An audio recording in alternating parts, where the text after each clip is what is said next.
দীর্ঘ 24 বছর সিরিয়ার ক্ষমতায় ছিলেন সাবেক প্রেসিডেন্ট বাশার আল আসাদ। গেল 8 ডিসেম্বর প্রাণ বাঁচাতে সিরিয়া থেকে পালিয়ে যান তিনি। এর মধ্যেই ভেঙে যায় তার এবং তার পরিবারের 5 দশকের ক্ষমতার চক্র। বিদ্রোহীরা তার বাড়ি দখল করেই দেখে সেখান থেকে তিনি তাড়াহুড়ো করে পালিয়েছেন। রান্না করা খাবার চুলায় রয়ে গেছে এবং ব্যক্তিগত অ্যালবামগুলোও পড়েছে সেখানে পড়ে।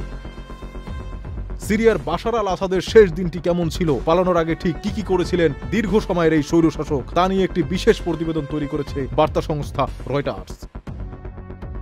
প্রতিবেদনে বলা হয়েছে বাশার আল আসাদ পতনের সময় সিরিয়া ছাড়ার পরিকল্পনা সম্পর্কে প্রায় কাউকেই জানাননি। তার ঘনিষ্ঠ সহযোগী কর্মকর্তা এমনকি আত্মীয়রাও এই বিষয়ে অন্ধকারে ছিলেন। রয়টার্সের সঙ্গে কথা বলেছেন আসাদের ঘনিষ্ঠ 12 জনের মতো। আসাদ তার পরিকল্পনা গোপন রাখতে বড় ধরনের প্রতারণা ও ফাঁকির আশ্রয় নিয়েছিলেন।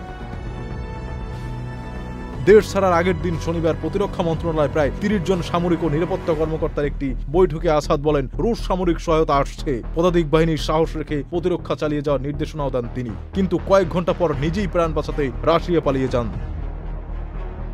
রয়টার্স জানায় পালিয়ে যাওয়ার কয়েক ঘন্টা আগে নিজ কার্যালয়ের ম্যানেজারকে কাজ শেষে বাসায় ফেরার কথা জানালেও আসলে তিনি বিমানবন্দরে চলে যান। তার মিডিয়া উপদেষ্টা বুতাইন শাবানকে তিনি বাড়িতে রেখে বক্তব্য লেখার কথা বলেন। শাবান সেখানে পৌঁছে তাকে না পেয়ে হতভম্ব হন।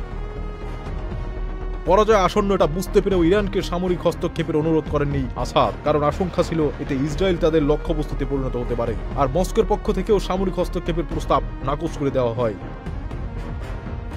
রয়টার্স বলছে আসাদ প্রথমে সংযুক্ত আরব আমিরাতে আশ্রয় নিতে চেয়েছিলেন, কিন্তু আন্তর্জাতিক প্রতিক্রিয়ার ভয়ে তা প্রত্যাখ্যান করে আবুধাবি। পরে নিরাপত্তার দায়িত্ব নেন পুতিন।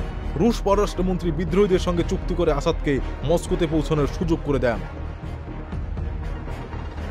আসাদের প্রধানমন্ত্রী মোহাম্মদ গাজী আল জালালি জানান পালানোর রাতে আসাদ পরিস্থিতি নিয়ে তাদেরকে বিভ্রান্ত করেছিলেন। আগের রাতেও শেষ ফোনালাপে তিনি বলেছিলেন আগামীকাল দেখা যাবে।